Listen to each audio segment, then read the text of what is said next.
And we're back, everybody. Hi, John. How are you? I'm okay. How are you, Robert? I'm fine. I'll be coming out to the USA, to an undisclosed state pretty soon to start filming my Crossed project. I'll Puerto be heading Rico. Out. That's right. We're going to the American Protectorate, Puerto Rico, taking advantage of the copious amounts of black beans and rice over there that will feature heavily into the plot of Crossed. Why don't you go ahead and tell everybody about the little event that you had yesterday? The comic show? Yeah. What about it? Well, see, here's the thing. People want to know what a day in the life of Johnny Ryan is like. Oh, it wasn't like a typical day in the life. It was a comics event, and me being a comic artist, I attended the event. And that's right. I did my job, basically, and you're criticizing me for it. What the hell are you talking about? I'm envious of you. I mean, listen, there are people out there who, when they hear the name Johnny Ryan, they're thinking Mr. Comic Book. You're basically the Bob Uecker, the Bob Uecker of comic books.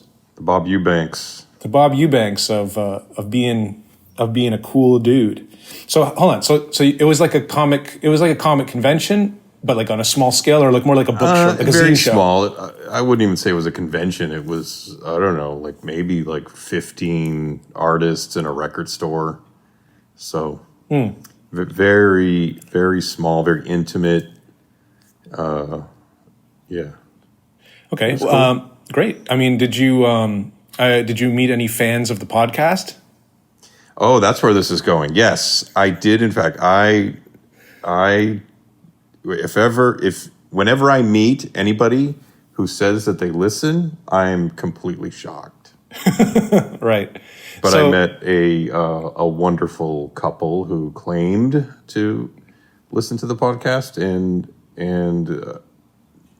they said that I guess they've learned a lot from us. They've learned about a lot of gnarly films. Is that the term that the guy used?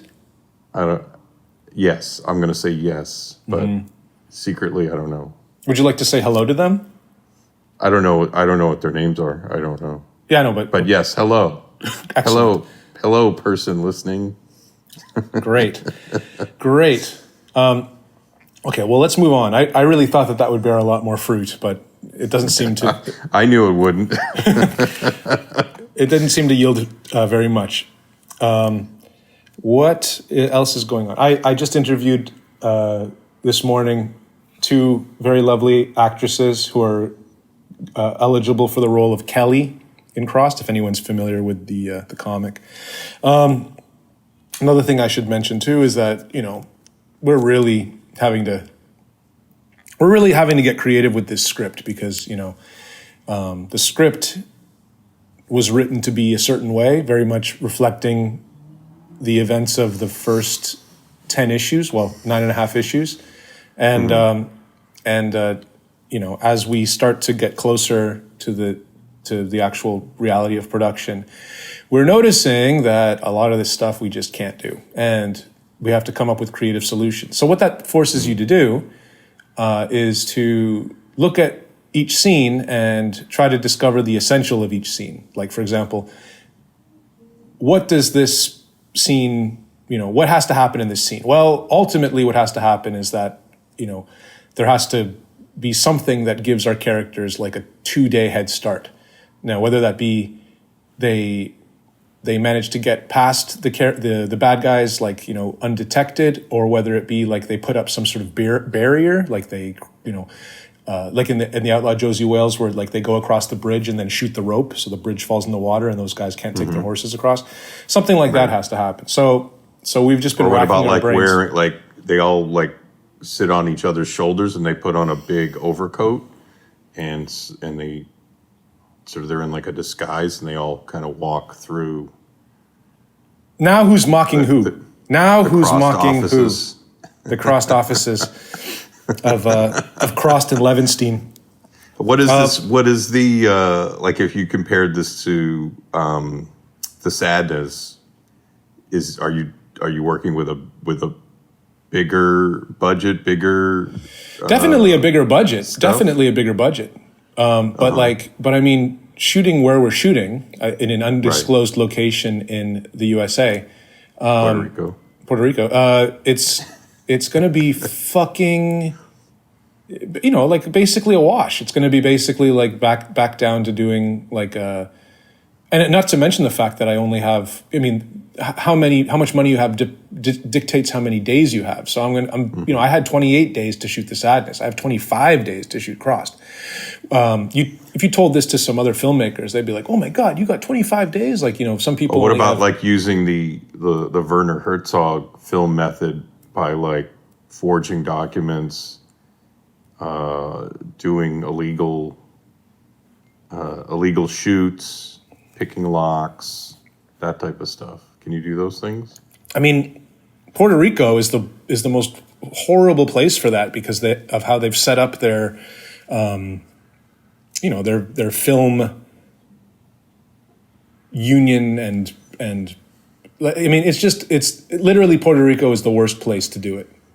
For those reasons, that's the Sounds least kind of racist, but okay. I know you're surrounded by criminals, and you would expect them to be, allow you to do that kind of thing in front of them. But the truth of the matter is, of all the places in the world that we could have shot, we chose the place where we have to be like the least Werner Herzog-y about it. We have to go by the book. We have to go by the rules. We have to do things by the union standards. And I mean, even in Taipei, when we shot The Sadness, there really was here's the thing. Like Werner Herzog, he's talking about this crap. And it's either he's speaking from a different time or he's speaking from probably. Or he's speaking, I remember like Larry Cohen used to film that way. Like he would shoot entire films without a permit. Yeah, like Q. I remember seeing a thing about Q recently, and like Q was just made on a whim. Like they were all in town doing some fucking project, and he just was like, and then something happened where they got stuck there for like another couple of weeks, and they were like, well, we might as well do another movie, and then he just like put together Q real quick and had Michael Moriarty flown in, or maybe he was already there for something. I can't remember. But maybe he was there for Island of It's Alive or something. Yeah, he was there for the buffet, for the spread. Let me think for a moment. Oh yeah, today we're talking about two movies that are kind of interesting for different, drastically different reasons. The first of the two movies that we'll talk about today is Mermaid Legend. And the other movie we'll talk about is They're Playing with Fire. Dun, dun, dun, dun, dun. You know that fucking song got stuck in your head. The Entertainment Tonight theme? Dun, dun, dun, dun, dun, dun, dun, dun, dun, dun. No, not that one. It's like, hold on, how's it go? It's like, they're playing with fire. Dun, dun, right. dun, dun, dun, and then and it's like, the sound of your heart beating harder, something like that. That sounds about right. Yeah. It's a great song. I mean, and it really harkens back to a day when like a movie could be carried by a theme song like that. There was a couple original ballads in They're Playing with Fire.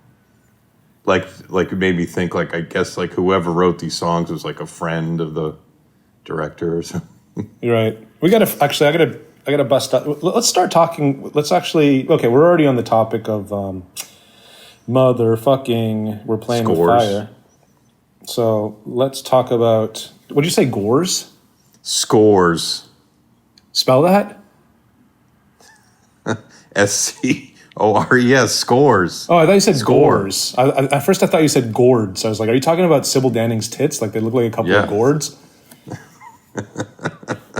So we're talking right now about the lovely, the exotic, the statuesque Sybil Danning in They're Playing with Fire.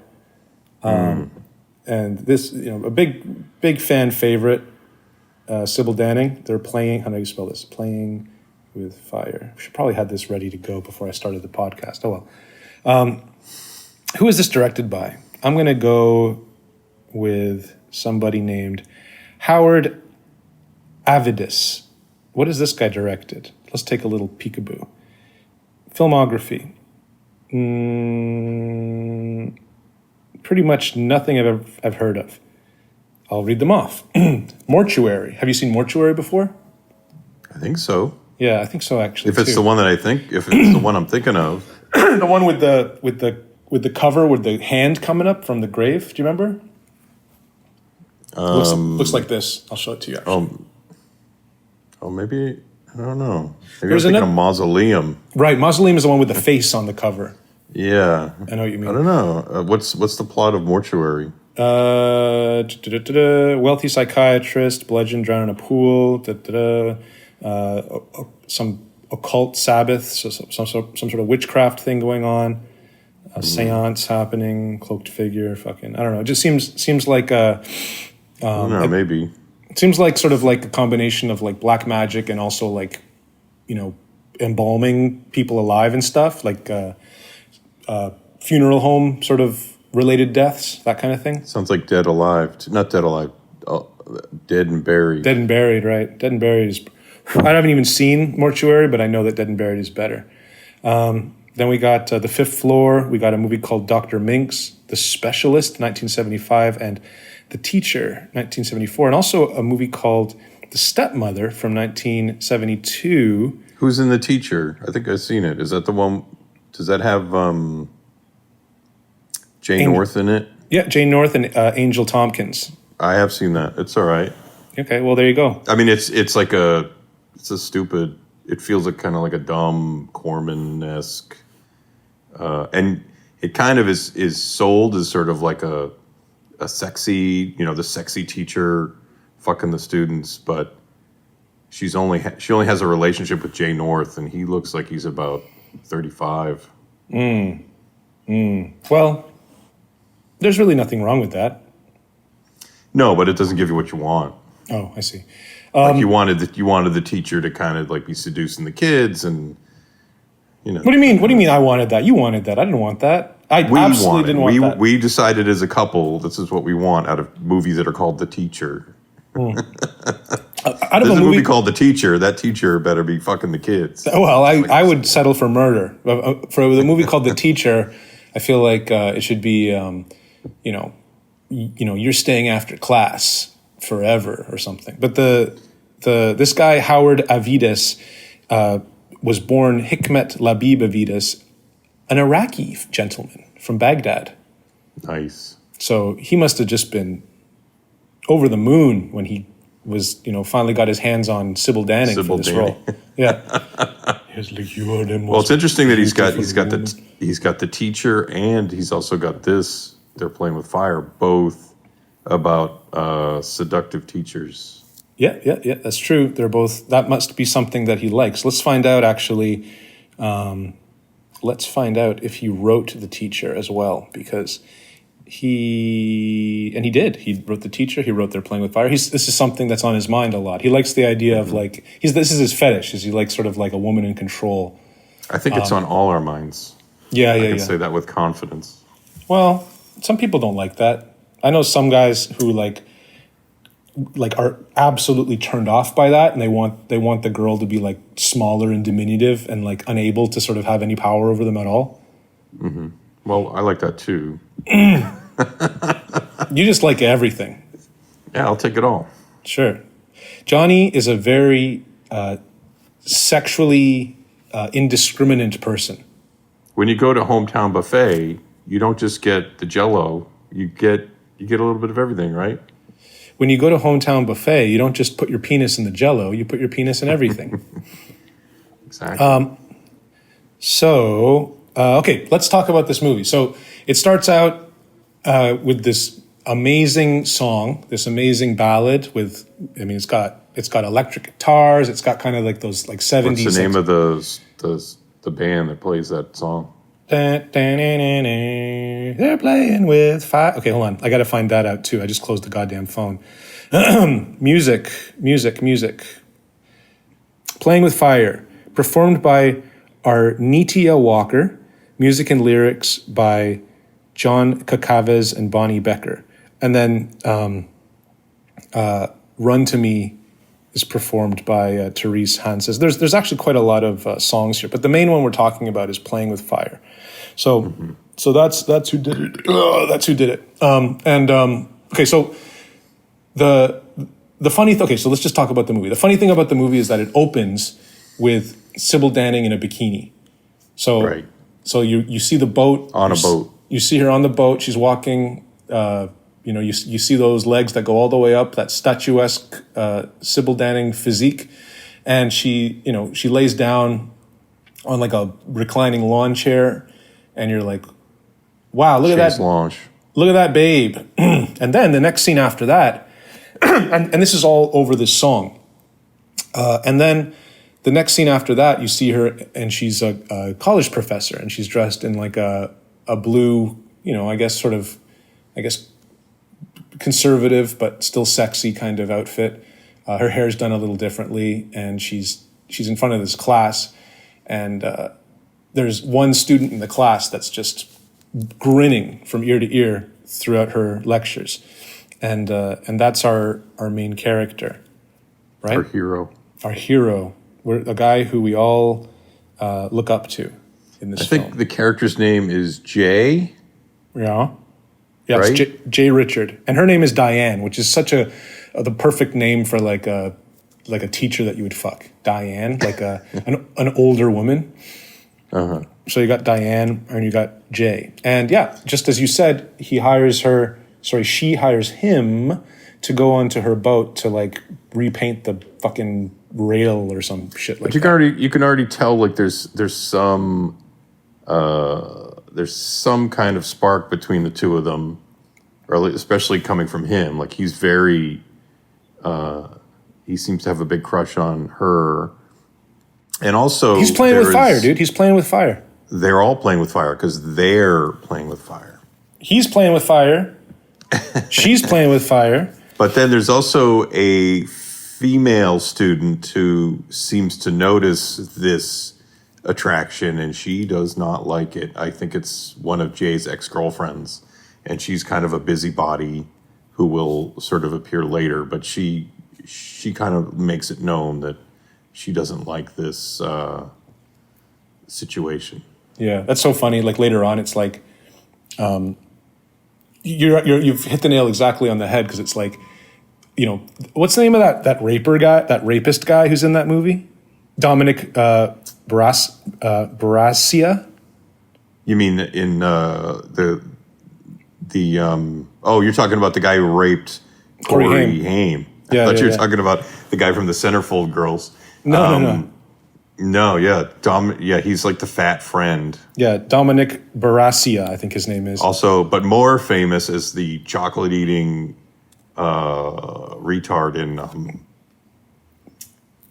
Friday the 13th, Part 5? Yeah, Part 5.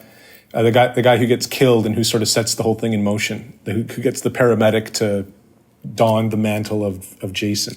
But yeah, that guy, just so everyone knows, Dominic Barassia, well-known sexual offender, sexual fucking deviant, and he has. This is all documented. This is not fucking telling tales out of school, everybody. And also, rest in peace. Is he dead? Yes. Oh, he is dead. He died in 2018. I hope that it was violently.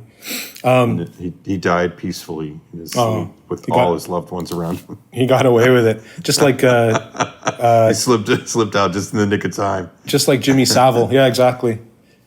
So what the fuck are we talking about? We're talking about we're playing Corey with fire. Haim Yeah. Okay, so no, there's a part later in the movie where like that girl, whatever her name is, the one who's like a busybody, she's like, there's something going on with this too, and fucking, I don't like it. And then the fucking rapist guy is like, oh, you're just saying that because you're mad because you guys got it on before, and it becomes clear that, she's just entirely motivated by like dumb girl reasons. Right. So like big, real nosy. Yeah, she just wants to fuck it up for him because I guess whatever. She can't deal with the fact that she got fucked and then cast aside like a jizzy sock. Yeah, especially for someone like Sybil Danning. Yeah. I mean, I don't know. If you had to choose between like a 20-year-old like pretty attractive college girl and like Sybil Danning, who was probably like in her 40s at the time, would you go after Sybil Danning or would you go after the college girl? You mean like the one in the movie? Yeah, the exact ones from the movie. Sybil Danning. Yeah, me too. Actually, Danning. Me too. Me too. Not even an argument. Well, I mean, that stupid question. It's not a stupid question, Johnny. It's not a stupid question, and I'll tell you why. Because you're playing with fire. Because you're playing with fire, Johnny. You're playing with fire, and I'm starting to see sparks. But I remember one time running into like a friend. I was just talking about this the other day. There was this guy that I met. I went to go to this hot spring one time, and he was. And then I went with a friend, and he ended up running into someone who he knew. And this guy was like 22, and he was wearing like you run into these fucking hippie sort of people who are out in Asia. Like he was wearing a T-shirt that was like an all-over print of just like different kinds of like hallucinogenic mushrooms. Like so, he's this kind of guy, right? And sure. And he's like 22, and he's like, yeah, I'm having trouble with girls. We're just talking. It's like just three guys in a hot spring kind of pool. Outside, and he's like, yeah, I'm having some problems with like, girls right now, I'm like, oh, okay, cool, whatever, let's hear it. And he's like, yeah, I'm dating a girl right now. Well, a woman, she's like, probably like, 32, 33 right now. And I'm like, how old are you? He's like 22. And I'm just like, why are you fucking like older girls like that? And he's like, I just like older women. I'm like, okay, listen, man. Right now you're at an age where you could be fucking like younger girls. Like you could be fucking like 18-year-olds and no one would bat an eye. You're totally fine to do that. You need to, but those days are not going to stick around forever. You need to fuck young girls right now. Like save the old girls for later. I know that you think you like older women. I know that phrase seems to come out of your mouth, seems to come out of the mouth, and it sounds like a good thing or something, or like, oh yeah, I like these girls because they're so experienced and I like, or whatever. But like, no, you want to be fucking young girls while you can, Sure. because that window closes. So the argument of would you rather fuck this college student in They're Playing with Fire and Sybil Danning, I don't think it's that stupid of a question. But being like, an older gentleman, myself also being an older gentleman, I still think, all things considered, I would go after Sybil Danning. Yeah, I think, because it's Sybil Danning. Yeah. Like, it's just, you have to do it. When Sybil Danning comes a-knocking, you better answer that door. Exactly. When Sybil not fuck Sybil Danning. When Sybil Danning comes pushing your button, ringing your bell, you better be there to fucking answer the call. So what's also weird is that this kid who plays the hero of the film, Jay, he's in two 80s films where he's like fucking the teacher. Yep. Like the other one is with Sylvia Crystal from the Emmanuel movies. Is that Private Lessons? I think so. Yeah. So it's like it's just kind of funny that like this kid just became he's like the king of this particular genre of film. Yeah. From like 1983 to 1984, whenever these movies were made. Yeah, there was a period of time where he was playing with fire. Just like this amazing run of two teacher fucking films. Right. Like what other period of time would that happen? Yeah, you're right. That was all really compressed within a period of time. I remember seeing a Johnny Depp and I don't movie even know which movie came first, but it's sort of like I wonder if the one of the like the second movie, the director was like, "Oh, this kid is good at fucking teachers. We got to get him. Who's the number one teacher fucker in Hollywood today? Yeah. It's this guy. He knows how to do it." Private Lessons came first, by the way. Okay, so the kid was fucking Sylvia Crystal in Private Lessons, and so I guess the director of They're Playing with Fire saw that and was like, "Get that guy." He was watching it. He was watching it from his cave in Iraq, and he was like, his spider hole. Yeah, this is who I will get to fuck, Sybil. Beautiful. I'm writing my script. Sybil. Yeah. Okay, so that's great. Sybil Danning, total babe. He ends up fucking her in the boat. Great scene, by the way. Like, I mean, you put this on for. I remember the other day, like I actually watched Mermaid Legend with some friends that came over for dinner.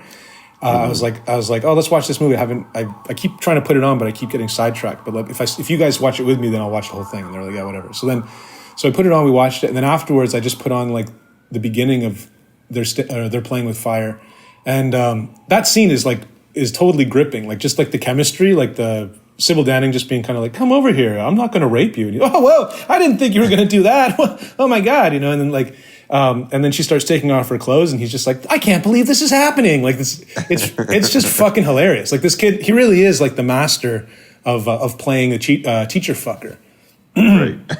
He's really good at it. He's really, really good at it. Like teenage teacher fucker. Yeah. So then they fuck, and then she gives him like an indefinite loan to get repairs in his car or whatever. She's just. But then it starts to become apparent that she maybe wants him for something more than just romance. Right. And you know what? Under other circumstances, actually under circumstances that would make a lot more sense, this movie would fall in line with more like a noir thing, where like this beautiful woman draws him into just a nightmare, and he Right. can't escape.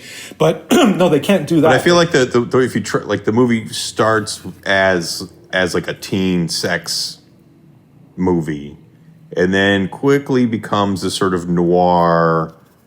Like you said, like he's getting sucked into this, this lady's nefarious plot and her husband's plot. But then at some point it stops being a noir and just becomes kind of a sort of a silly whodunit. Well, there's also elements of a slasher in this. Like there's gore in this movie. Like there are at least attempts at gore and violence. The only thing that makes it kind of like a teen sex thing are really just the prolonged, teen sex. Yeah, the prolonged scenes between this kid and Sybil Danning, Right. where they play that fucking song, I think at least a couple times, or at least sort of like a medley of that song. But I'm not complaining, actually. Those are the things that kind of keep you invested in the film. It's just kind of like, oh, they're going to have sex again. Oh, they're going to do it this way now, oh, they're gonna show us a little more. They're gonna and I remember you said over the chat, you were like, I just love seeing this little, or no, you said it's so funny seeing this little fucking twerp crawl all over Sybil Danning, and it's so funny. Well, there's this shot of her like lying on his bed in his dorm, and she's just got these like big mountainous tits, and you just see this little nerd kind of like like crawling over the horizon. Yeah, that's the Robert Crumb fan in you. That gigantic tower of mommy, I think is what the lady says in the fucking the documentary, in the Terry Zwigoff documentary. But anyways, so like it starts off, like I would say actually it starts off as, you kind of get the sense, okay, it's in college or whatever, so it's like this sort of teen sex sort of thing, like whatever, I don't know, maybe it's a comedy, I don't know. But then like that sort of so the conversation happens between Andrew Prine and Sybil Danning, you're like, oh damn, she's manipulated this kid, and she has him fucking wrapped around her little finger, and they're gonna send him off to pull some shit, kind of like Garth from Wayne and like Wayne's World 2 with Kim Basinger. Like, I want you to kill my husband for me. I'm sure there's a better example than Wayne's World 2. But anyways, they send him off to go, scare okay, so here's the plot. Scare these two old ladies who live in like the house that this guy, Andrew Prine, wants to inherit after these two old ladies die. He wants to get them out. It's Andrew Prine's mother and grandmother. Right. So he's like, why don't you go in there, little guy, Jay? Go in there and fucking sneak in the basement, make a lot of noise, act like a prowler, and then that will kind of convince them that they're not safe in that neighborhood. This neighborhood's going to shit. There was a prowler in the basement the other day. Oh my goodness. Oh, my medication. And then what happens is he goes to do that, but the fucking mother pulls out a fucking rifle with like optics and everything. Like she's got like a scope on the gun, and she's a pretty good shot. She almost fucking kills this kid while he runs across the lawn. So he's out of there. He manages to escape, and then the two old ladies are in the house, kind of hemming and hawing and about whether they should call the police or not. And then someone fucking grabs the gun and shoots the mother first in the chest and then in the face, or in the side of the head rather. And it's pretty good. Like she gets shot in the chest, and then you see her blouse soak up the blood. I thought that was really great. Kind of made me think like, I like that. I like how the blood spreads across her blouse rapidly like that. And then they shoot the grandma while she's watching the televangelist on TV, and then he just shoots the fucking TV and it explodes the TV all over the place. I also just like how the grandmother, like she's sitting there watching TV, and like none of this racket. Her daughter shooting at the kid. She's just completely, and then even after her daughter comes in and says like, oh, there was a prowler in the house, I got to call the cops. The grandmother's just like, okay. And just goes right back to watching TV. She could give a shit. Right. They do make like a little bit of an effort.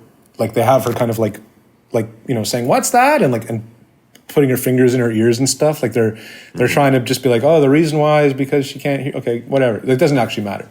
But there's also a really odd moment where they catch the Mexican maid like stealing liquor, which doesn't really add or lead to anything, right? Other than there's this moment where they just like walk in on the maid like chugging some booze out of the liquor cabinet. I have a theory on kind of a lot of that stuff. Here's the thing. Okay, so because you want the audience to like Sybil Danning, you have to come up with sort of like, you have to kind of slightly change everything else in order to make it so that she can remain a sympathetic character despite kind of being this sort of manipulative bitch who's pushing her husband into kicking out these old ladies. So but at this point you don't know that Sybil Danning's a sympathetic character. You still kind of think that she's up to something. It's I know. Really not until like the very end that you're like, oh, she had nothing to do with. But they're providing like plausible deniability like the whole way through. So for example, you asked the perfect question. Like what does this add to the plot? Having like these old ladies get pissed off at this Mexican lady or whatever for having a drink or something. We're just not supposed to like them. That's the whole point, Like we're supposed to be like, yeah, you know what? They should be out of that house and let them they should let the maid drink on the job. Yeah. They should let look. She's a fucking Mexican maid, Let her have a fucking drink. Yeah, why can't she have a couple of drinks from the liquor cabinet? It makes the day go by faster, I mean, like, what's it to you, anyways? Fucking old bitch. But like, aren't they like a kind of nasty to the gardener too? Like they give, I think. One of them gives the gardener some shit. Yeah. The point is that we're supposed to just like, it's not like these are sweet old people who, we're like, oh yeah, you know what? They shouldn't be, they shouldn't go to a nursing home. We're kind of like, yeah, you know what? Fuck them. They're bad and they're rude and they're shitty. So we don't like them that much. So it's not so much, we don't like them so much that we want them to die, but at least we understand Sybil Danning being like, get those old bitches out of there. I should be living in a house. This man that I'm with needs to fucking step up and take care of his wife and not stop being such a little baby and like letting his mother run everything, Right. It's pushing you in that direction. It's trying to anyways. There's an effort being made. But then, so now these two ladies are dead and their bodies are, does he find, do they find the bodies? Because I know that they find the bodies, I don't want to. Later. Yeah. So they're sort of disappeared. So. But there's blood everywhere. There's blood all over the mirror where the mom was shot. Because when Andrew Prine and Sybil Danning encounter the kid and the kid's like, what the fuck? Your mom chased me out of the house with a rifle. And then they start like interrogating him about it. Like, well, what do you mean? What's going on? I need to go back. Andrew Prine's like, I need to go back and check on what happened. And so they go back. They march back to the house, and when they get there, the mom and the grandma, their bodies are missing. Right, but there's blood on the wall or on the mirror, and there's TV glass on the floor, but the TV's missing. But there's I guess shards around. But yeah, the bodies are gone. Right. So then let's try to just blast through this because we've already been talking for almost 40 minutes just about this one stupid ass movie. It's worth it. It is worth it. So then what happens? Fucking the kid Jay is like, you're not going to pin this on me. I'm going to find out what happened. So he starts to kind of sleuth around a little bit himself. Doesn't really come up with very much. I know that later on there's a thing that happens where that girl, I think her name's Jenny, the one that I said before, the one that Jay fucked before. The ex-girlfriend? The ex-girlfriend. She goes to the house to tell the teacher something. I forget what it is, what the point was. Mm-hmm. But she ends up walking into the unlocked house, going upstairs, and then getting beaten to death with a baseball bat by a killer dressed up, by the same killer ostensibly who killed the old ladies, dressed up as Santa Claus. But before that, she kind of goes into sort of this weird, creepy playroom. Right. And it's like... But we should say at this point of the film, after the murder or the murders, we, the audience, are sort of led to believe that Jay had been railroaded and Sybil Danning and Andrew Prine somehow concocted this scheme so that the kid would get blamed for the murders. I don't think that's true. I don't think that the audience is expected to think that. I think that we're supposed to think that everyone's pretty much on the up and up, and Andrew Prine and Sybil Danning are oh, we really did just want you to scare them, and there's some other factor going on here, and we're introduced. Okay, here's the thing I forgot is that there's this. Yeah, I didn't think there was another factor until the other factor was introduced. But they they have the gardener. You suspect him as being there's all the whodunit kind of aspect of the film, and there's the gardener is They kind of make him into a little bit of a red herring. Even what you're saying because there's two times that ex-girlfriend goes to the house.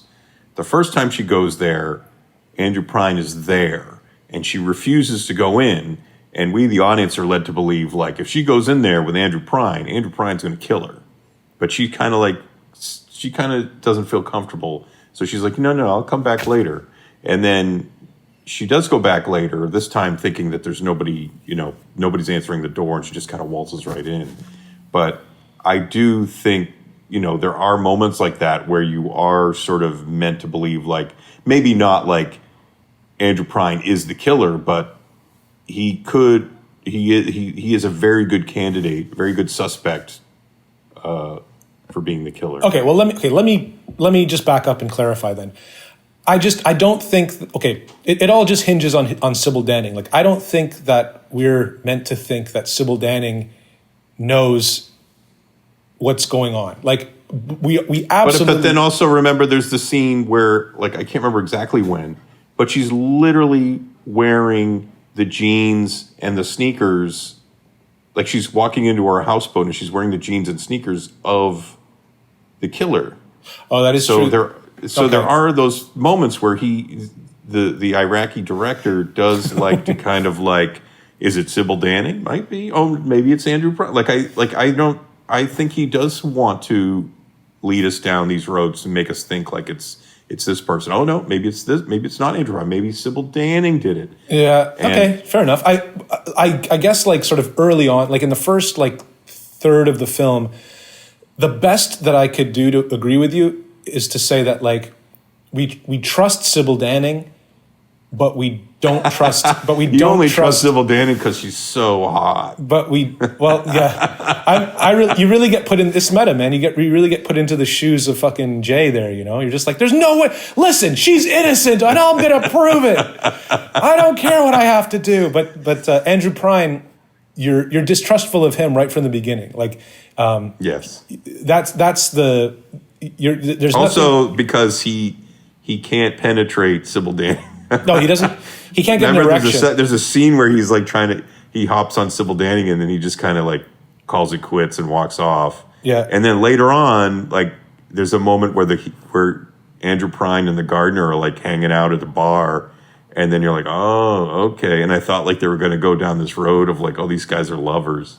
Yeah. But that's never really confirmed. An Iraqi would never do something like that. He would get beheaded. But he wanted to do it though. Yeah, he wanted to do it. He wanted to do it, but his the caliphate wouldn't let him. I was going to say that. Yeah. Okay. So you are right. I do feel like in general the film is not terribly well constructed. Like no, it's not. It's very confusing. I kind of lost track. These kinds of I had to watch it a lot of times, especially the ending part. Yeah, I had to watch it the ending, like the last 30 minutes. I had to watch a couple times and had to really pay attention to get a sense of what they were doing.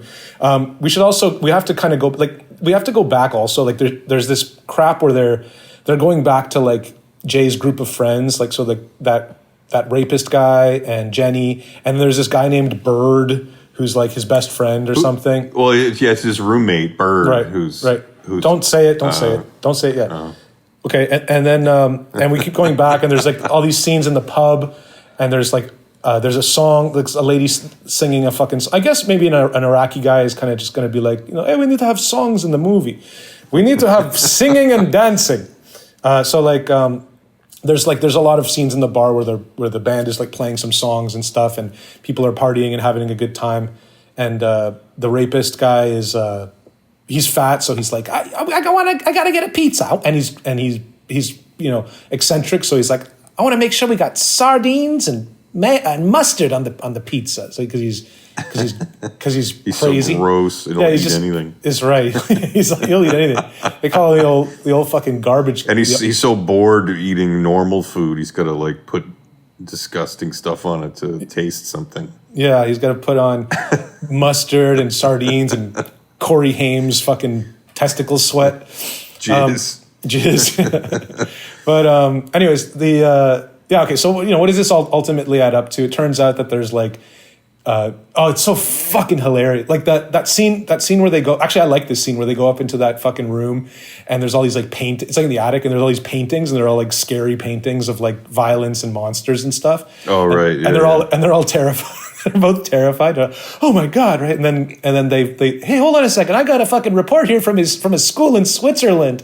And they find out that like, that Andrew Prine's fucking, has like a illegitimate, half brother who and I feel like that moment is when like I didn't know that there was some half brother thing going on. I mean, I know like there was moments where they would walk through the house and there was like a room with like a rocking horse in it and shit, but there was no real clue or any information that like, oh, this guy had had a brother. Yeah, it's And then it just becomes like cheating. a whodunit as far as like, well, who's the brother? Right. It's cheating. First, it's like, who's the murderer? Oh, the murderer is the brother. Okay, who's the brother? Guess what? It's Bird. Turns out it's Bird, everybody. It's just like, who cares? Yeah, exactly. What the fuck is Bird? It's just like this homosexual kid who's the roommate of Jay. And, Yeah. And somehow he's able to go to college and act normal when he wants to, but Right. There is he puts us on a ski mask and he goes nuts. there is sort of like a that just the vibe of like walking into sort of like that sort of children's nursery room and like having, and then the score of the movie turns into sort of like a childish sort of like a glockenspiel kind of thing where it's like like children's sort of song. I mean, you really do see I really do think that there's like a like Deep Red influence or some Pieces. yeah, just like some kind of like Italian, because literally every single fucking Dario Argento, specifically Dario Argento, there probably were others too, but I think Dario Argento, even like Psycho. Sure, okay, yeah, sure, but like, yeah, but like that emphasis, like for example, like the opening of Deep Red, when like you just see kind of like you have that song, that la la la, that song, and then like the little kid shows okay, what I'm getting to is just this emphasis on like childhood trauma. That's the root of the murderer. Like the whole the reason why he's doing all this kind of stuff has to do with just some fucked up stuff that happens with childhood, and Dario Argento really kind of, almost every single movie of his is like that. Like where like you can trace sort of the killer's motivation back to some kind of like something that happened when he was a kid, and that actually kind of like oftentimes like you see kind of like that happen in a movie, and you're kind of like, why? How come they're playing like a little kid song or something? Why is that scary? Like, why is that even creepy? Okay, wow, kids. Oh yeah, I'm so scared of kids. What the fuck are you talking about? But I think that I finally realized, like, and I'm not sure how much I can really credit to they're playing with fire, but I finally realized, like, oh, it's not. They're not talking about kids. They're talking about like childhood trauma, or like the things that can happen to a kid that can create a monster. Like that's kind of, I think, where what that's all about. So, or even like Nightmare on Elm Street. They've got the 1, 2. Yeah. So they're singing like these little childhood songs, but they just sort of take on a different tone. Yeah, I guess maybe there's another side of it too. You could take it as sort of like a corruption of innocence or something, maybe, like in that case, because that too, because you can't really say that Freddy's raping kids, or they don't, but like they really imply it. Freddy Krueger was a filthy child murderer. What's that filthy mean? What exactly do you mean by filthy? It's like they really try as hard as they can to kind of get that across without saying it. Unsuccessfully done in your favorite movie, The Black Phone. Oh yeah, terrible. Okay, so anyways, yeah. Thanks for remembering that. Yeah, I remember. Thanks for everything. remembering I hated that movie. I'm a steel trap. Okay, so anyways, yeah. So then you see a lot of Sybil Danning's tits in this movie, and yeah, she takes at least 2 showers. Right, and she fucks at least 3 times.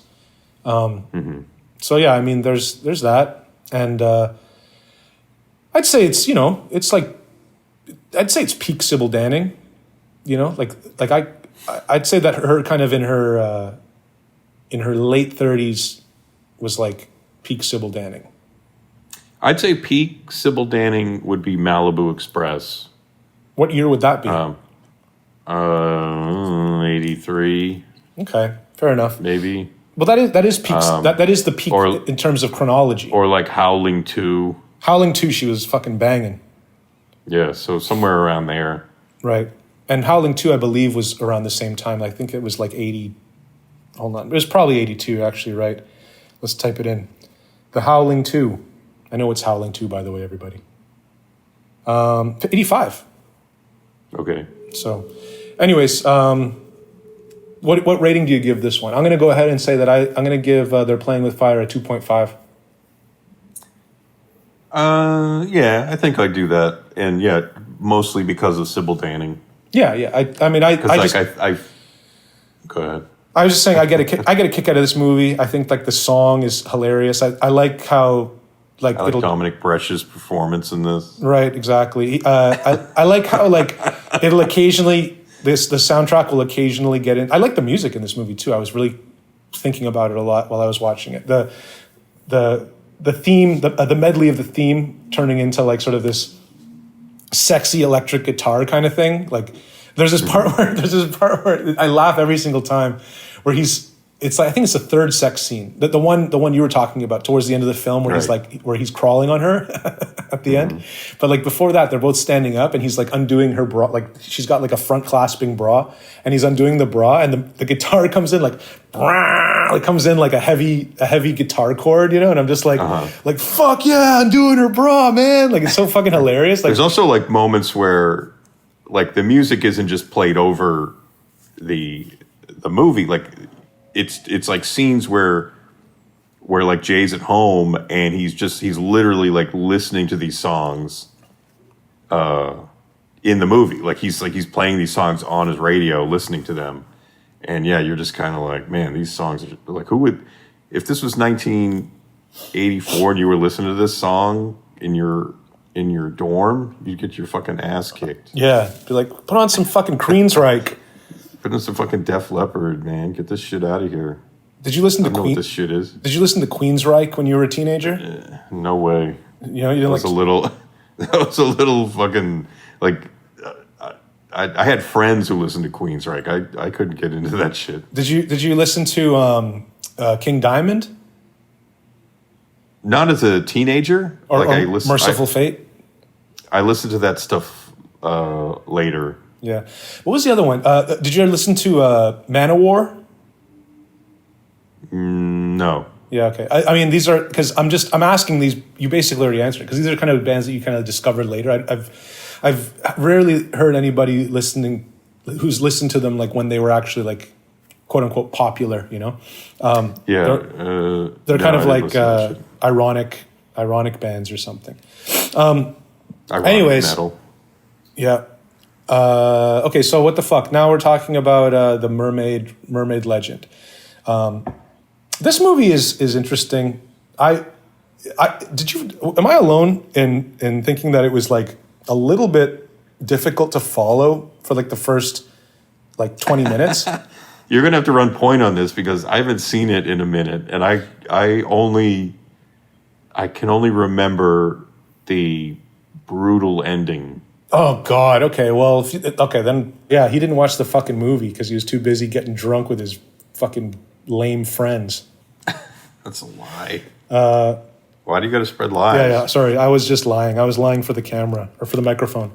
Trying to make yourself look like a big man. I also want to say one more thing about They're Playing with Fire before we close out, and that is that the ending where the kid, Jay, and Sybil Danning run off together to Hawaii is just a real bold ending,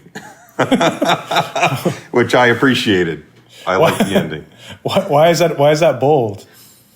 To have this, the sexy stallion teacher take the kid, like run, like now I guess she's wealthy because she's inherited all, I guess, you know, de facto she's got to inherit all the money of her husband's family, right? Mm-hmm. So she's rich, and guess what? This twerp gets to go to Hawaii with a millionaire Sybil Danning, a milfionaire. Yeah. I mean, what movie? Name a movie that's made today where that would happen. I don't know. none, Like I guess. it's sort of it's presented as like this kid just won the lottery. His hot teacher is a millionaire, and he's going to go to Hawaii with her. And that's not the message that I feel like films are wanting to promote today. Johnny getting a little political on the end of this episode. Hey, Jay, guess what? I've inherited all of Andrew Prine's money, and now I'm going off to Hawaii. And you know what? I want you to come with me. And here, let me throw you the keys to your Ferrari so you can drive us to the airport. Yeah. You're kidding. I'm not kidding, Jay.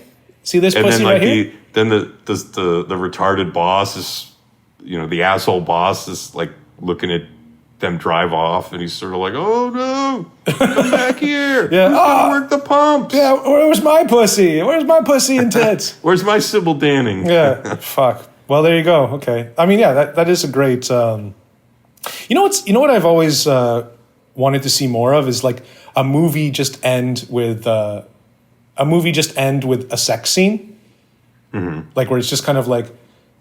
Hey, like it's like the two people who with have a money shot. Yeah, exactly. Like the two people are just like who have been like, dealing with some sort of whatever the fucking plot is. Like, let's say it's a murder thing or a crime thing, and they have an irreversible end with a sex scene. No. Do you mean like? Yeah, like it ends with them just kind of like. On the lawn. No, it's not like Betty Blue sex, but aren't they sort of like nude in bed, kind of canoodling a bit? I remember it as being like them like laying outside, like on a. I haven't seen that movie in fucking ages, but like for some reason I have a memory of them like in bed, kind of nude, rolling around. You're probably right. I would err towards your judgment on Irreversible, because I think that was like the reveal of the movie that she's pregnant. He impregnates her in that final scene, and then No. She reveals to him that she's pregnant. Right, that's what it is. Okay, yeah. but they are like nude in bed, I think. Sure. Well, there you go, everybody. If you wanna find out who's right, or if you want to find out if Johnny's right or not. Go watch Irreversible by Gaspar Noé. Or not. An unforgettable film. Don't do it on my account. Well, you don't like that film? It's okay. I think it's a bit overblown, and I feel like after the crazy rape, that it kind of runs out of steam. Yeah, I don't know. Like because it's told backwards. So it's like told like, so the end is like the any kind of like suspense or drama is kind of like it just peters out, like, cause it's sort of like where are we going? We're going to the beginning when everything was fine. So. No, because then it contextualize, in my opinion, it contextualizes like all of those things. It's almost like if you were to like lose, like, if someone that you were to care about were to die violently, and then you're thinking about kind of like all the things that you would have like done differently or whatever. Like, I think that's the whole point of it. And then like the beginning where she reveals to him that she's like pregnant. Butterfly effect. No, she reveals to him that she's pregnant, and that just glides in like a fucking blade and just twists. It's like, it's painful. Like it recontextualizes all this stuff that otherwise would be sweet. It's kind of like that's the way I take it. I get that's what he tried to do. I don't know if it works. There's a reason why people tell stories from beginning to end and not end to beginning. What a great take on Irreversible. It should have just been told the regular way. I think it would have been a better movie if it was reversible. Right. The that edit exists now. I think that's been released. Oh, really? The edit of Irreversible in the. And I think that's a bad sign if people are like re-editing your movie to be in the proper order. Well, no, it's sanctioned. It's sanctioned by Gaspar Noé himself. Like it's even worse news. It is worse news because it's kind of like it's almost like a cash grab or something. Oh, I'm gonna Yeah, he's like whatever. Yeah, put it front to back to front. Who gives a shit? Just give me my money. Just give me my money so I can spend it on fucking on. Give me my euros on mescaline or whatever. But okay, cool. So we're all done. Thanks a lot for the time. We'll see you next time on Public Figures Podcast. Woo! Bye.